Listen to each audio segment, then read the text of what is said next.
जी औज़ुबिल्लाहि मिनश्शैतानिर्रजीम बिस्मिल्लाहिर्रहमानिर्रहीम। अस्सलाम वालेकुम। आज है 22 अप्रैल, रात के तकरीबन 9:45 बज रहे हैं। कराची से मैं अर्ज़ कर रहा हूँ और मेरा जो महवर है वो पाकिस्तान और कराची होता है जहाँ पे मैं रह रहा हूँ, लेकिन जो हमारे पड़ोस की और समुंदर पार जो मालूमात दस्तयाब हैं अच्छे मालूमाती जगहों से, वो आपकी ज़ेर गोश करता हूँ अपनी तबसरे के साथ और खुला हूँ हमेशा कि आप उसमें से गलती आइडेंटिफाई करें। इल्म हमेशा साथ रखिएगा, चाहे कितना ही मुश्किल वक्त क्यों ना हो। लेकिन मैं आज जो तशवीश की बात है, आज वो प्रेस कॉन्फ्रेंस है डॉक्टर्स की। तशवीश की बात है हमारे टीवी का जो रवैया, मैं बहुत कम टीवी देखता हूँ वो, लेकिन उसका जो रवैया देखा वो, फिर जो हमारे लोगों ने मैसेज शुरू कर दिया कि वैक्सीन दरियाफ़्त हो गई, वैक्सीन दरियाफ़्त हो गई, और मेरा फेस व्हाट्सएप पे लोगों ने भरना शुरू कर दिया। उसके ऊपर कमेंट देना चाहता हूँ मैं अपना आप लोगों के सामने और हकीकत सामने रखना चाहता हूँ। आज ज़रूरी है कि बताऊँ जी, क्योंकि ना वो बाद दफ़ा लोग समझते होंगे जिन तक ये बात जाती है कि ये कौन कह रहे हैं। देखिए, ये बहुत आसान है ये कहना, जिस तरह नजूमी बात करता है कि ये मैच फलां जीत जाएगा। अब दो टीम हो, एक टीम मजबूत हो, एक टीम कमज़ोर हो। नजूमी कहे मजबूत टीम जीत जाएगी मजबूत टीम, तो नजूमी के लिए बहुत आसान है ग्राउंड पे खेलना। लेकिन वो आदमी जो साइंटिफिकली इसको एवेल्यूएट कर रहा हो और कह रहा हो कि मेरे पास सबूत नहीं है ये कहने का कि मजबूत टीम जीत जाएगी, तो वो काबिल एतमाद खुद ब खुद नज़र आता है, काबिल एतमाद। तो मैं आज क्या हमेशा उसी साइंस के साथ हूँ, चाहे कैसी ही सूरत हाल क्यों ना हो, मैं उस पर बात करूँ। एक समझिएगा कुछ बातों को। कौवा कान ले गया बच्चे से कहा गया, तो बच्चे के 4 रिस्पॉन्स होंगे। एक बच्चा कौवे के पीछे भागेगा, एक बच्चा इंतज़ार करेगा, आप उसको एक जाली कान दिखा दीजिए हाथ में पकड़ा हुआ और कहिए कि ये मैंने आपका कान छीन लिया। अब उसको जाली कान दिखाया, वो आपके ऊपर लपकेगा, ये दूसरा बच्चा है। तीसरा बच्चा है, फ़ौरन कान पे हाथ लगाएगा अपने और देखेगा कान है कि निकाल लिए गए। और चौथा बच्चा सिर्फ मुस्कुराएगा। तो चारों रवैया आपके सामने है। पहला बच्चा चीख रहा है, कौवा कान ले गया, रोना शुरू हो गया, मेरा कौवा कान ले गया। दूसरा बच्चा आपके हाथ में कान देख रहा है, क्या कह रहा है कि आपने मेरा कान निकाल दिया। तीसरा जो बच्चा है वो अपने हाथ को कान लगा के बोल रहा है कि आप मुझसे मजाक कर रहे हैं। चौथा बोल रहा है कि आप यकीनन मजाक कर रहे हैं। तो ये चारों बातें ध्यान में रखिएगा। हमारे यहाँ पढ़े लिखे लोग बहुत हरास हो गए, क्योंकि मैं ये तो नहीं कहने जा रहा लोगों की तरह कि उनको किसी ने कहा है हरासमेंट शो करने के लिए, मैं ये नहीं कहने जा रहा। यकीनन वो परेशान होंगे, और लेकिन परेशानी में अपने हुदूद से बाहर जाके बात करना भी मुनासिब नहीं है। ये जो एपिडेमियोलॉजी की जो बातें हैं, ये एपिडेमियोलॉजिस्ट करें तो बेहतर है, ये फिजिशियन की नहीं है बात करने की कि फिजिशियन बताएगा कि एपिडेमियोलॉजी कैसे फैल रही है। फिजिशियन की नहीं जनाब। वैक्सीन की बात जो बायोलॉजिस्ट हैं वो लोग करें, जो बायोटेक्नोलॉजिस्ट हैं वो लोग करें, जो लोग इसमें इस मौजूद के लोग हैं वो करें। ये डॉक्टर की बात नहीं है। How vaccine will be developed and how it will work, तो is something different. In the same way, बहुत सारी चीज़ें फार्मासिस्ट की नहीं है। खैर जी, आगे बढ़ते हैं, क्योंकि साफ साफ बात करने का वक्त है, इतना तकलीफ दे वो नहीं है सूरत हाल की जी। हम बहुत लिहाज करके बात करें और साइंस को समझने की कोशिश करते हैं। यकीनन ये कहना बहुत आसान है, मैं भी कह दूँगी जी बहुत बड़ा अज़ाब आने वाला है, नहीं आया तो अल्लाह की मर्जी थी, अल्लाह ने बचा लिया। लेकिन साइंटिफिक ग्राउंड आपके सामने रखूँगा, ऐसी परेशानी की कोई बात नहीं है। आज जब कहा गया ना कि वो बहुत फास्ट कोरोना फैल रहा है, इसका मतलब है बहुत तेज़ फैल रहा है। तो मोटरसाइकिल चलने की स्पीड है, एक कार चलने की स्पीड है, एक जहाज़ चलने की स्पीड है। आपके लहजे से लगा कि जहाज़ की स्पीड से जो है वो कोरोना फैल रहा है। तो मैं पूछना चाहता हूँ कि 50 दिन में कोरोना इटली में कितना फैला था, 50 दिन में अमेरिका में कितना फैला था, 50 दिन में ईरान में कितना फैला था, 50 दिन में स्पेन में कितना फैला था, 50 दिन में चाइना में कितना फैला था, 50 दिन में पाकिस्तान में कितना फैला है, 50 दिन में कितनी लाशें वहाँ से निकाली गई थी इटली से, 50 दिन में पाकिस्तान से कितनी निकाली गई थी। तो अगर पाकिस्तान फास्ट है तो फिर वो तो चांदों पे सफ़र कर रहे थे, वो इटली वाले और जर्मनी वाले, या वो इटली वाले, फ्रांस वाले और यूके वाले। प्लीज़, फास्ट जब आप वर्ड इस्तेमाल करें तो you must know what is the slow and what is moderate. तो स्लो स्पीड का भी पता होना चाहिए। स्पीड हमेशा दो चीज़ों से निकाली जाएगी, कितना फासला तय कर रहे हैं और कितने टाइम में तय कर रहे हैं, तो दोनों बातें बताई जाएंगी। आपके यहाँ लोगों की मरने की रफ्तार क्या चल रही है कोविड से, जो पुरसरार मामलात हैं वो सबको पता है क्या आपके यहाँ जो लोग मर रहे हैं, जिन्हें हम कह रहे हैं कोविड से मर रहे हैं, हमारे पास डाटा अवेलेबल नहीं है पब्लिक के पास? अमेरिका में तो पेपर पब्लिश हो रहे हैं कि भाई जी इसका नेफ्रोलॉजिकल वो कॉम्प्लिकेशंस डेवलप हो गई, इसका कार्डियोवैस्कुलर हो गई। मैं इसको भी अभी लेके चलता हूँ, आज तफसीली बात करूँगा ताकि जितना आपके सामने ज़ेर गुज़ारिश कर सकूँ। आप 2-3 बातें बड़ी इम्पॉर्टेंट देखिए कि दुनिया में जो लोग ज़्यादा कोविड से इंतकाल हुए हैं, जो आपके पास एक काबिल एतमाद डेटा है वो यूके का है, आपके पास चाइना का भी डेटा समझ लीजिए काबिल एतमाद है, साउथ कोरिया का है, इटली का है, फ्रांस का है, अमेरिका का है, स्पेन का है, चलें ऐड कर लेते हैं जर्मनी का है ना ये काबिल एतमाद डेटा। ये सब कंसिस्टेंट हैं किस बात में कि कोविड से जो फर्टेलिटी हो रही है उसका सबसे बड़ा जो शिकार है वो लोग जिनकी उम्र ज़्यादा है, 80 साल से ऊपर, 70 साल से ऊपर, उनमें है। आप क्या कह रहे हैं? नहीं, हमारे यहाँ जवान में है। तो पाकिस्तान इस दुनिया की किसी अजीब नई सैयारे का है, ये बात तो तय हो गई। हमारे जवान में, उनके यहाँ बुढ़ापे में। भाई आप मैनेज नहीं कर रहे होंगे सही, किसी को गलत ड्रग दे रहे होंगे। दुनिया में चौथी मरने की बड़ी वजह जो है ना, किसी ज़माने में दवा थी, miss use of the drug, medication errors, medical errors, ये थी। तो शायद इसका जो रोल हमारे यहाँ था उसने भी कब्रिस्तानों में कम लाशें ले जाने का वजह बन रहा है। मैं एक एहतियात से कह रहा हूँ, जिस तरह आप लोग कह रहे हैं, मैं भी एहतियात से कह रहा हूँ कि आप जाइए कब्रिस्तान में, जो बच्चा पानी डालने आता है ना उससे पूछिएगा कि आज कितने लोग कब्र में आए थे कब्रिस्तान में और पहले कितने आते थे। सारा रोड पे मत डाल दे, रोड पे कोई 1 लाख एक्सीडेंट नहीं होता था हमारे यहाँ इंतकाल का। कोई ना कोई और भी मामला हैं, वक्त गुजरने के साथ वो सामने आएंगे। मैं बगैर डाटा के बात करने का को बहुत अच्छा नहीं समझता, लेकिन बहरहाल कुछ इशारे मिलते हैं कि कुछ जो चौथी मरने की वजह जो दुनिया में थी, यकीनन चौथी मरने की वजह वो यहाँ पे भी होगी। और वो वजह इसलिए कम हो गई होगी कि लोगों का जो है वो हॉस्पिटल केयर सिस्टम के अंदर इस वक्त इन्फ्लक्स OPDs बंद हैं, फार्मेसीज जो हैं वो भी बंद हैं, तो एरर्स के चांसेस शायद probably come on. Well, I don't have any scientific evidence or control data to conclude, but it is a signal जहाँ पे हमें इसको भी देखना पड़ेगा कि ये जो रफ्तार डेथ की कम हुई है वो क्यों हुई है कम। आइए जी, दस्तियाब मालूमात और सैंपल साइज है क्या? आपने सैंपल टेस्ट कितने किए हैं? चलें, अगर आपका जो टेस्ट है वो रिलायबल मान भी ले, तो आपका जो टेस्ट है वो 10,000 में से 200 को कहता है कि मर गए। नहीं है ना, दुनिया में तो ऐसा नहीं है। दुनिया का डेटा तो 100 में से वो कह रहा है कि 6 जो है वो 6 लोगों का इंतकाल हो रहा है, 6% कहता है। टेस्टिंग को जब आप नापेंगे, जब आप टेस्टिंग की बुनियाद पर आगे बढ़ेंगे कि ये तो टेस्ट किया ना, आपने जाके देख लिया उनको। मैं 2 सानिया आपके सामने रखता हूँ और समझने की कोशिश कीजिएगा।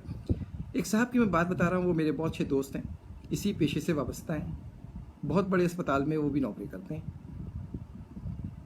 वो 10 दिन से फील कर रहे थे कि शायद उनको कोरोना हो गया, लेकिन अपनी नौकरी की वजह से या किसी वजह से वो टेस्ट नहीं करवा पा रहे थे। 8-9 दिन के बाद उन्होंने टेस्ट करवाया तो उनका टेस्ट पॉजिटिव आ गया। अब वो जिस घर में रहते हैं वहाँ सब चीज़ें शेयर करते हैं वो, तो 8-9 दिन वो शेयर करते रहे। और वहाँ पे उनकी मदर भी रहती हैं, उनके बच्चे भी रहते हैं, उनकी बेगम भी रहती, पूरी फैमिली रहती है। और मीडियोकर फैमिली के जो रहने का अंदाज़ है वो आपको पता होगा। तो 8-9 दिन में 24 घंटे मल्टीप्लाई कीजिए, 10 अगर दिन थे तो ये कितने घंटे हो जाते हैं? ये 240 घंटे हो जाते हैं 24 घंटे के एतबार से। 240 घंटे में 6 लोग मौजूद हैं, मल्टीप्लाई बाय 6 कर लीजिए। मैथ्स निकाल रहे हैं ना, आप भी निकाल रहे हैं, इसी तरह हम भी निकालते हैं। इतने घंटे हो जाते हैं। एक हवा कितनी देर रहती है, कितना टाइम लगता है एक्सपोज होने में? उसकी छींक से, उसकी बात से, उसके नस्ले से तो आ रहा होगा जहाँ से उन्होंने आइडेंटिफाई कर लिया कोविड पॉजिटिव है। तो वो कोविड का वायरुलेंट पार्टिकल जो उसने वो किया, रिलीज़ किया अपने सांस लेने में, बात करने में, छींकने में, खांसने में, हाथ मिलाने में, लगाने में, वो उनके 6 लोगों को, जिनमें हर एज ग्रुप के लोग शामिल हैं, को इन्फेक्ट करने का बायस नहीं बना। एक केस है, जब आप देखेंगे ऐसे आपको कई केस मिलेंगे। मेरे छोटे भाइयों की तरह कई बच्चे हैं जो यूके में हैं, लंदन में हैं, US में हैं, उनमें से इक्का दुक्का भी इन्फेक्टेड हुए, यंग एज के बच्चे इन्फेक्ट हुए। हमने अजीब अजीब हालात देखे। एक मैंने केस शेयर करता हूँ। एक बंदा उसको इन्फेक्शन पॉजिटिव हुआ, वो अंडरग्राउंड चला गया अपने घर के अंदर, बिल्कुल फैमिली से कट ऑफ हो गया, खाना सिर्फ दिया जाता था, फैमिली कहीं बाहर नहीं जाती थी, प्लेट वहीं रखा जाता था, प्लेट वापस भी नहीं जाता था, चेंज रूम घर में बन चुका था। It is US, is New York. लेकिन उसकी बेगम इन्फेक्टेड हो गई, तो वायरस तो पहुंच गया ना। आप देख लीजिए तमाशा, हमने पूरी कौम को लगा दिया नहलाने के ऊपर कि जी वो सैनिटाइज़ कीजिए, सैनिटाइज़ कीजिए, सैनिटाइज़ कीजिए। हर जगह डिटॉल का स्प्रे हो रहा है, तो वो सैनिटाइज़र का स्प्रे हो रहा है, शावरिंग हो रही है कपड़े के ऊपर। किसी को नहीं पता कि ये जो सैनिटाइज़र स्प्रे कर रहे हैं, ये 2 मिनट या 1 मिनट का जो एक्सपोजर है, क्या ये वाकई वायरस मार देगा? स्टडी तो किसी ने नहीं की कि वायरस लगा के देखा हो कि वाकई वायरस मर रहा है कि नहीं मर रहा। पहले आप वायरस लगाइए 2 कपड़ों में, एक कपड़े पे ये स्प्रे कीजिए, एक पे कुछ स्प्रे ना कीजिए, फिर जिस पे स्प्रे किया है उसको भी उगा के देखिए कि वायरस उगता है दोबारा कि नहीं उगता, जिसमें स्प्रे नहीं किया उसको भी उगा के देखिए, फिर पता चलेगा कि वायरस को नुकसान पहुंचा भी कि नहीं पहुंचा। हमने जो वो मास्क लगाया है, इस मास्क से तो पानी का खतरा भी गुजर जाता है जो लगा रहे हैं हम। तो वायरस का साइज़ तो बैक्टीरिया से भी छोटा है, और बैक्टीरिया कितना है साइज़ का है वो हमने बता दिया था कि बाल जो है उसके जो बारीक है उससे कई हज़ार गुना वो बारीक है, 5 माइक्रोन, 10 माइक्रोन, 20 माइक्रोन, वो उसके अंदर वो वायरस जाता है। तो क्या वायरस इससे रुक सकता था? आप खांस रहे हैं, ठीक है, हमने ये जो मास्क लगाकर जो फ़ायदा पहुंचाया, देखिए अंधाधुन सिर्फ मानने के लिए ख्वाहिश है हमारे पास, और ना कोई किताब है ना कोई लोग है। साइंटिफिक लॉजिक पे बात करेंगे। मास्क आप लगाने का मतलब है कि आप देगची के ऊपर एक वो रख रहे हैं, प्लेट रख रहे हैं, प्रेशर कुकर नहीं है ये, ऐसा फिक्स नहीं हो जाता, और फिक्स करना बहुत इंपॉर्टेंट है, तो बाहर निकलेगा। जो मास्क डॉक्टर्स लगा रहे हैं उसे हम कहते हैं N95, वो भी पहले वो लगाते हैं सर्जिकल मास्क, उसके ऊपर लगाते हैं N95 मास्क, ताकि वो डायरेक्टली पेशेंट के कॉन्टैक्ट में आते हैं, वायरस ना जा सके। अब जिनको पता है, जो वायरस ट्रांसमिट कर रहे हैं, हमें तो नहीं पता, हम घर के लोग हैं, हमने तो कुछ भी नहीं लगाया हुआ, हमने वो कपड़े का मास्क लगा लिया है, तो क्या कपड़े का मास्क रोक लेगा?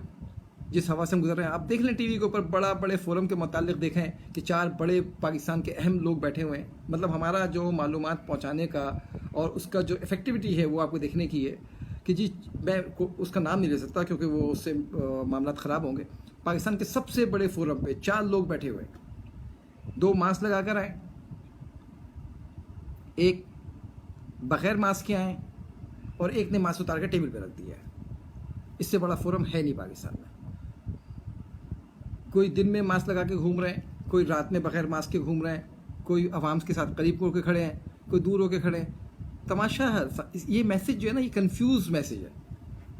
ये मैं इधर ट्रम्प को भी देख रहा हूँ ना, और उन लोगों को भी देख रहा हूँ। देखिए, बड़ा क्लियर रहिए, मास्क लगा के आप एक हाइजीन का रोल प्ले कर रहे हैं, और ये हो सकता है कि जो आपके अंदर अगर आप इन्फेक्टेड है तो आप बहुत सारा इसमें से रोक लेंगे, लेकिन फैलने को हम नहीं रोक सके। वरना बहुत अहम लोग जो बीमार हुए दुनिया में वो नहीं होते इन्फेक्टेड। फिर न्यूयॉर्क का जो मैंने आपको बताया, इसलिए वायरस को रोकना इतना आसान भी नहीं रहा। आइए, आप WHO आज क्या कहता है? वो कहता है कि टोटल 2 to 3% लोगों में इन्फेक्शन हुआ है। इसका मतलब है कि इन्फेक्शन जो है वो इतना ही हो सका, इतना लूज होने के बाद भी। लूज तो है ना आप, ठीक है, स्कूल हमने बंद कर दिया, हमने शादी ब्याह बंद कर दिया, इज़ वेरी गुड, एक्सीलेंट।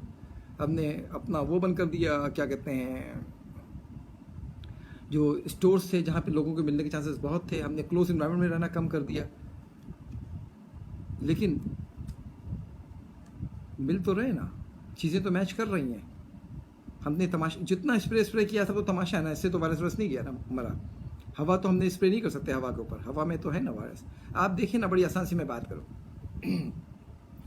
आप जब स्प्रे करते हैं परफ्यूम का और 20 मिनट बाद आते हैं, कमरे में खुशबू रहती है। तो जब आप नाक से स्प्रे करते हैं वायरस का, तो वो 20 मिनट बाद नहीं रहेगा। उस 20 मिनट बाद कई लोग उस हवा से कांटेक्ट में आएंगे, तो ये हवा 2 लोगों के दरमियान राब्ते का जरिया बनती है, और ये राब्ता फ़ायदा के साथ नुकसान भी पहुंचा रहा है, इस दफ़ा पर नज़र आता है। तो बहरहाल इन सब हालात के बावजूद, चले मैं मानता हूँ कि अगर लॉकडाउन नहीं होता तो कितना इन्फेक्शन हो जाता, वो भी देख लीजिए, बहुत होता, बच्चों में होता। लेकिन अभी WHO कह रही है 2 to 3%। अब ये डाटा जो अमेरिका का था, स्टैनफोर्ड यूनिवर्सिटी का, जिसने तकरीबन 9% कहा है, ये बड़ा क्वेश्चनेबल बन गया। लॉस एंजल्स ने 5.6% कहा, और स्टॉकहोम ने 11% कहा। तो अब ये बड़ी अजीब बात है कि ये लोग इतना बड़ा, ये नहीं हो सकता कि 2-3%। मैं डब्ल्यूएचओ को कि ये नहीं है कि डब्ल्यूएचओ से की बात समझ में नहीं आ रही तो सारी बात गलत है। डब्ल्यूएचओ में बेहतरीन वायरोलॉजिस्ट मौजूद हैं, एपिडेमियोलॉजिस्ट मौजूद हैं, उन्होंने यकीनन कुछ डाटा देख कर ही बात कही होगी। तो इफ़ इट इज़ 2-3% लोग इन्फेक्टेड हैं आज तक, और ये बात मैच कर रही है थोड़ा सा उनके साथ जो first week of the April का डाटा है नीदरलैंड का, उसके साथ मैच कर रही है, कंसिस्टेंट है। तो इसलिए मैं इस डाटा के साथ खड़ा हूँ। तो इसका मतलब है कि 97% लोगों में अभी वायरस फैला नहीं है। ये 97% वो लोग हैं जिन्हें हमें बाद में वैक्सीन देनी पड़ेगी अगर वायरस नहीं फैलता, तो अगर इनमें एंटीबॉडीज़ डेवलप नहीं होती। इस तरह की सूरत हाल अभी है। तो हमारा जो डाटा है वो कंसिस्टेंट नहीं है जनाब, कंसिस्टेंसी देखनी पड़ेगी। डाटा आपका कंसिस्टेंट नहीं है, आप लोग भी सुन रहे होंगे, मैं भी सुन रहा हूँ। अभी मतलब इफेक्ट और जो कैजुअल रिलेशनशिप है वो इस्टेब्लिश नहीं हुआ, लेकिन ये बात सामने आ रही है कि 4 उन जगहों पर, Germany, France, UK and Germany, France, Spain and Italy, ये वो जगहें थी जहाँ पे नाइट्रोजन डाइऑक्साइड ज़्यादा था उनकी हवा में, और पहाड़ होने की वजह से वो ट्रैप हो जाता है। और इन्होंने देखा कि उस रीजन में जहाँ पे नाइट्रोजन डाइऑक्साइड ज़्यादा था, उन महीनों में, जिन महीनों में यहाँ पे बहुत ज़्यादा इंतकाल हुआ है, मार्च के महीने में जो कंसंट्रेशन थी, तो वो ये बात नज़र आती है वहाँ पर। अभी इसका रिलेशन निकालना बहुत डिफ़िकल्ट है, लेकिन बहरहाल ये बात नज़र आती है। और ये भी बात नज़र आती है कि जब आपका जो लंग्स है इसमें पोल्यूशन जाएगा, बारीक पार्टिकल जाएंगे, या ये एनवायरनमेंट का पोल्यूशन जाएगा, तो इसका जो डिफेंसिव मैकेनिज़्म है वो इतना स्ट्रॉन्ग नहीं रहेगा जितना दूसरों का भी डिफेंसिव मैकेनिज्म स्ट्रॉन्ग रहता है। तो that may play an important role. फिर आपको ये भी पता होगा कि जो डेथ रेट है पूरी दुनिया जो कंसिस्टेंट है, उसमें जितना एज ग्रुप ऊपर की तरफ है उसमें डेथ बहुत ज़्यादा है। मसलन मैं कहूँ कि जो लोग जवान हैं 50, उनमें डेथ बहुत कम है, यहाँ से छोटा सा डेथ है, इतना सा डेथ है। लेकिन अगर वो आप देखें जिनकी उम्र 70 से 90 साल है, तो उनमें डेथ इतनी बड़ी है। अब आइए, जो 50 से साल तक के जो लोग हैं, फर्स्ट कर लीजिए 40 से 50 साल के लोग हैं, तो उनका टोटल वॉल्यूम कितना है, तो वो इतना बड़ा वॉल्यूम है। डेथ इतना सा है, वॉल्यूम इतना बड़ा है। जिन लोगों में डेथ बहुत ज़्यादा है, वो उनकी एज ग्रुप ज़्यादा है, उनका वॉल्यूम कितना है, उनका वॉल्यूम इतना सा है, उनमें डेथ इतना बड़ा है। ये है दुनिया का कंसिस्टेंट डेटा। दुनिया का डेटा कंसिस्टेंट है विद स्मोकिंग, दुनिया का डेटा कंसिस्टेंट है विद कोमॉर्बिडिटीज़, जिसमें उन्होंने कहा है कि जी cardiac issue, obesity, diabetes mellitus, respiratory issues, kidney issues, ये कह चुके हैं और इस्टेब्लिश हो चुकी है, बातें कंसिस्टेंट हो चुकी हैं। तो हमें अपना सैम्पल साइज़ देखकर गुफ्तगू करनी पड़ेगी, और हमें दूसरी साइड भी देखना पड़ेगा कि वो कहाँ पर है। जो खदशात आपके हैं ना, वो बड़े मुखलिसाना है। परेशानी तो बात नज़र आती है कि यार अल्लाह ना करे वो रेप्लिकेट हो गया तो हम क्या करेंगे, ये परेशानी की बात तो है। लेकिन गैर ज़रूरी परेशानी जो है वो कोई फ़ायदा नहीं पहुंचाएगी, सिवाय साइकोलॉजिकल प्रेशर को और बढ़ाने के लिए। पहले ही दुनिया में साइकोलॉजिकल प्रेशर बढ़ रहा है, डिप्रेशन बढ़ रहा है। आप बताइए दुनिया में कि जो तेज़ी से काम हो रहा है वो बताइए। 92 वैक्सीन के ऊपर काम हो रहा है, दर्जनों एंटीबॉडी पे काम हो रहा है ना, दर्जनों ड्रग के ऊपर काम हो रहा है। ये जो कन्वल्सेंट सीरम थेरेपी है हमारे यहाँ, पता नहीं कब स्टार्ट होगी, मेरे समझ में नहीं आ रहा। आपने इतने दिन पहले से शोर मचाया हुआ था, मगर स्टार्ट तो कर नहीं रहे। तो बहुत आसान सा है मामला है कि अगर ये वाकई इफ़ेक्टिव है तो फिर जितने लोग मर रहे हैं दुनिया में उसको बचाया जाए। और आज हमने देखा कि इंडिया में इन्होंने वो दिया, इन्फ्यूज़ किया, और इन्फ्यूज़ करने के बाद वो बंदा वेंटिलेटर से बाहर आ गया। देखिए ये बात बड़ी लॉजिकल है कि जो इन्फेक्शन से गुजरा होगा उसकी बॉडी में एंटीबॉडी होगी उस बीमारी के ख़िलाफ़। ये बड़ी लॉजिकल बात है। ये अल्लाह मियाँ का निज़ाम है, बहुत अरसे से चला आ रहा है निज़ाम, कभी इस पर फेल नहीं हुआ। तो जो रफ़ कैलकुलेशन है, बिल्कुल रफ़ कैलकुलेशन है कि अगर हमने एक सीरम लेते हैं, किसी से ब्लड लेते हैं एक मखसूस मकदार में जो बैग में दिया जाता है, उससे हम वो जो लाल खून है के सेल्स हैं, रेड ब्लड सेल्स, उसको अलग कर लें, और जो WBCs हैं उसको अलग कर लें, तो सीरम जो है WBCs वाला, उसमें आपके प्रोटीन हैं। उन प्रोटीन को हम ग्लोबुलिन कहते हैं, जो कि वो ग्लोबुलिन उसके ख़िलाफ़ हैं वायरस की, बैक्टीरिया के, तो उसे हम एंटीबॉडी समझते हैं, और एंटीबॉडीज़ इम्यूनोलॉजी का हिस्सा है जिसमें इसे इम्यूनोग्लोबुलिन कहते हैं। ये इम्यूनोग्लोबुलिन किसी और को दिया जा सकता है जो कि मुतासिर हुआ हुआ है। दो लोगों को दिया जाता है, एक को प्रिवेंटिव कि इसको दोबारा इन्फेक्शन ना हो, जैसा कि 1934 में किया था, उसके ख़िलाफ़ मीज़ल्स के ख़िलाफ़ पेंसिल्वेनिया के में स्कूल के बच्चों को दिया गया था, 66 बच्चों को। या दूसरा होता है थेरेपेटिक कि जो बीमार हैं उनको दिया जाए, और ये मैजिक होता है, ये एंटीबॉडीज़ में मैजिक इसका जो रिस्पांस होता है। लेकिन इसमें क्रॉस वो देखा जाता है कि क्रॉस कंटेमिनेट वो ना कर दे, क्रॉस रिएक्शन ना हो जाए, तो उसका मैचिंग की जाती है इनकी सीरम देने से पहले। तो एक सीरम जो है, जो निकलने का एक जो ब्लड बैग है, उसमें से हम तकरीबन 4 लोगों को आराम से दे सकते हैं। और आपके पास अच्छे खासे लोग ट्रीट हो चुके हैं और उनकी शेल्फ लाइफ मेरे ख्याल से आप 3 माह से 6 माह रख सकते हैं। अगर आपका माइनस टेम्परेचर है तो कलेक्ट कीजिए, सीरम को रख लीजिए, और वो 6 माह के लिए तैयार होगा आपके पास देने के लिए। बहरहाल अब देखते हैं कि उस पर कब हमारा काम होता है। लेकिन ये जो होता है ना, बाद दफ़ा अब साफ बात कर रहा हूँ भाई, ये आते थे ना घर में, वो बचपन में अगर आपको याद होगा, बंदर नचाने वाले, बुरा नहीं मानिएगा, तो एक बच्चा लेके आते थे, तो बच्चा हर के घर के दरवाज़ा खटखटा रहा है, क्या जाओ देखो बंदर नाच रहा है, आ जाओ देखो बंदर नाच रहा है। भाईजान काम करने का वक्त है, नचाने का वक्त नहीं है, ना बताने का वक्त है कि जी आवाम को क्या करना है भाईजान इस थेरेपी से। आवाम को क्या करना है, जिसको इंटरेस्ट है वो गूगल पढ़ लेता है, हम जैसे लोग मौजूद हैं जाहिल लोगों को समझाने के लिए। सारा तवज्जो लगाया जाए वो करने में, बहुत दिन हो गया, कर ले। अगर किसी को यहाँ पे नहीं है, बाहर बहुत सारे मरीज़ जो हैं ज़िंदगी मौत की जंग लड़ रहे हैं, उनको पहुँचाया जाए। आज डॉक्टर साहब कह रहे हैं ना कि जी हमारी सब चीज़ें ऑक्यूपाइड हो गई, तो प्लीज़ निकालें उनको लगाएं प्लाज्मा। अगर वो कोविड से हैं तो उनको बाहर निकालें प्लाज्मा से, वरना बताएं प्लाज्मा असर नहीं कर रहा। कौन को बताएं, अंधेरे में ना रखें, क्योंकि दुनिया में ऐसा करेगा। ये दुनिया अब तक ऐसा करता रहा है, plasma as a last chance इस्तेमाल होता रहा है। तो देखना पड़ेगा क्या है।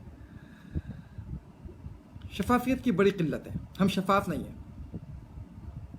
डॉक्टर्स बता नहीं रहे कि क्यों मर रहे हैं, क्या वजह क्या हो रही है। रेस्पिरेटरी अरेस्ट हो रहा है, किडनी फेलियर हो रहा है, कार्डियक इन्फ्लेमेशन हो रही है, क्या हो रहा है, क्या क्या सिम्टम्स आ रहे हैं, क्या डाटा आपने जमा किया है। अभी भी आज से शुरू कर दें मेरे जो सुनने वाले जो समझते हैं बात इंपॉर्टेंट है कि जी जो दुनिया जिस तरह कर रही है, क्या आप एक तरफ जो इंडिकेशन अब तक हो चुके हैं उसको लेफ्ट पे लिख लीजिए, ये इंडिकेशन है, राइट पे डेज लिख लीजिए, day 1, day 2, day 3, day 4, day 5, day 20, जो भी लिखना है लिख लीजिए। यहाँ पे लिखा हुआ है आपने शॉर्ट ऑफ ब्रीथ, डे 1 पे यस, डे 2 पे नो, डे 3 पे यस, डे 4 पे यस, डे 5 लिखिए। टेम्परेचर आपने यहाँ से लिया है, टेम्परेचर लिया है वो कितना है, 37, 38, 37, 36, वो लाइन लिखिए किस डेज में क्या रहा। आप लिखिए जी इसमें स्मेल करने की सलाहियत थी नहीं थी, इस तारीख को क्या थी, पूरा पिक्चर बनाइए। आप कह रहे हैं ना कि हमारे पास इतने सारे पेशेंट हैं, please bring the picture, share with public सुना दिया आवाम जो लोग हैं, ताकि बहुत आसानी से पब्लिश हो रहा है इस वक्त। तो लोग वेरीफाई भी नहीं कर रहे हैं कि आप जाली दे रहे हैं कैसे दे रहे हैं। प्लीज़ खुदा के वास्ते जो भी ऐसी चीज़ें हैं वो पब्लिक कीजिए, पब्लिक समाज जो साइंस के मौजूद हैं उन तक तो पहुँचे। एक और बात हो गई है जिससे परेशानी बढ़ गई है, वो है कि वैक्सीन के बारे में। अच्छा, बाज़ बातें बड़ी एहतियात से करनी पड़ती हैं, लेकिन मैं बहुत मुअद्दबाना कहूँगा ये जो वैक्सीन के बारे में कहना है कि 3 महीने में वैक्सीन जो है शायद अवेलेबल हो। लोग समझे शायद जो बीमार हैं उनको भी वैक्सीन लग जाएगी। जो बीमार हो गए हैं उनको नेचुरली वैक्सीन लग चुकी है। बीमारी से बड़ी वैक्सीन और कौन सी होगी कि आपको कोरोना बॉडी के अंदर चला गया। अब तो हम कोरोना का जो जाली मटेरियल है वो भेज रहे हैं ना, ताकि बॉडी उसको कोरोना समझे और एंटीबॉडी बना ले। तो जिसमें असली मटेरियल गया उसको ज़रूरत क्या है वैक्सीन की, उसको वैक्सीन नहीं लगेगी। वैक्सीन उनको लगेगी जिनकी बॉडी में एंटीबॉडीज़ नहीं बने, जो कभी कोरोना से नहीं मिला। जब बन जाएंगी, जब अभी बनेंगी, वो है ना हनूज़ दिल्ली दूरस्त। इसमें बहुत सारे मामला आते हैं। ये चाय का कप मुंह तक लगाने में बहुत सारे मरहले हैं और मरहला में समझना पड़ेगा, जल्दबाजी बिल्कुल नहीं करनी पड़ेगी। ये एंकरों का नहीं है कि एंकर आके वो करें, न्यूज़ ब्रेक करें। ये न्यूज़ ब्रेक करने का नहीं है। बाज़ एंकर बहुत संजीदा है, बहुत कैलकुलेटेड बात करते हैं, मैं देख रहा हूँ और मैं आपसे शेयर भी करता हूँ बाज़ एंकरों की। लेकिन बात देखिए, ज़रूरी नहीं है कि सब कुछ आपको आता हो, मगर अपने दोस्त तो वो रखिए जो आपको सही बताते हो। उस मौजू के लोगों को दोस्त रख लीजिए, उनसे पूछ लीजिए, उसके बाद जमा करके आप कह लीजिए, ताकि कल आप अपनी बात का हवाला भी दे सकें। तो वैक्सीन उनको लगेगी जो महफूज हैं, जिनको अभी एंटीजन नहीं पहुंचा और जो कैंडिडेट हैं बीमार होने के, उनको लगेगी। अच्छा, अभी मैं उन खदशात की तरफ नहीं जाता जो देखी जाती है ट्रायल के अंदर, वो बहुत सारे खदशात हैं, वो बाद में कभी आपसे शेयर करूँगा वो खदशात क्या हैं और क्या क्या देखा जाता है। तो अब वैक्सीन आएगी कब तक? 92 वैक्सीन पे काम हो रहा है। आप देखिए पूरी लिस्ट है, लिखा होगा pre clinical, pre clinical, pre clinical, clinical, pre clinical, pre clinical, pre clinical, clinical.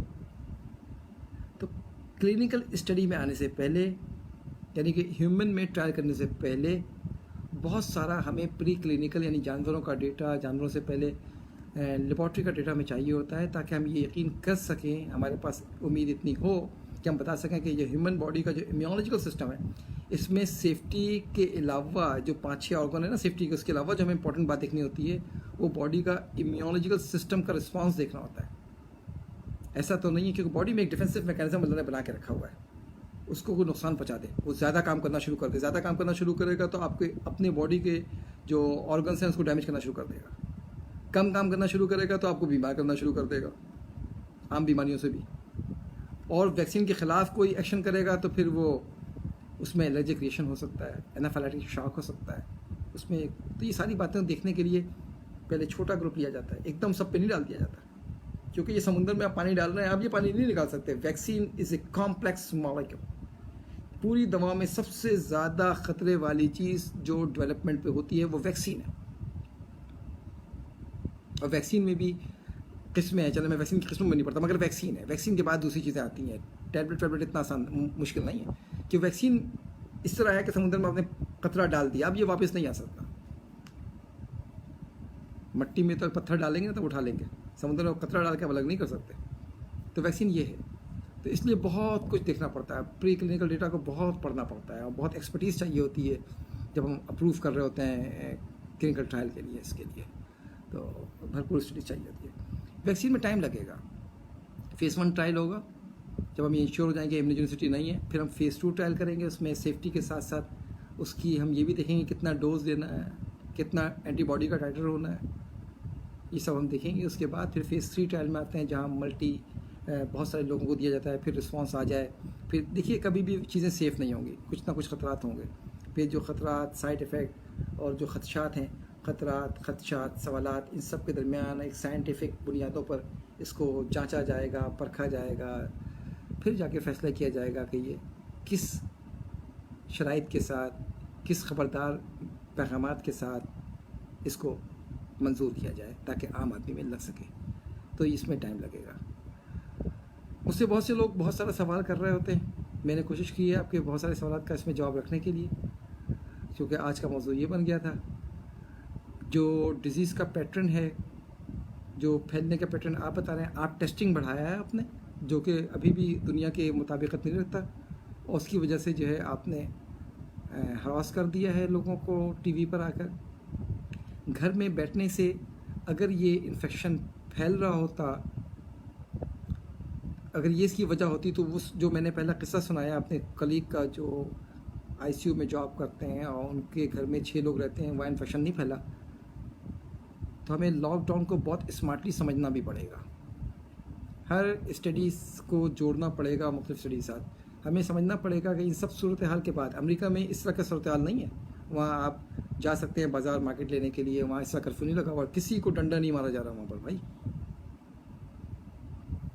जिस तरह आप हरास हो गए, वहाँ अमेरिका में बैठ के परफॉर्मेंस नहीं कर रहे इस तरह डॉक्टर्स परेशान होकर, वरना तो वहाँ तो भाई अगर आपको 10 से मल्टीप्लाई कर लीजिए जो सूरत हाल वहाँ पर नज़र आ रही है, तो फिर तो उनके यहाँ तो बहुत लोग मर जाएंगे।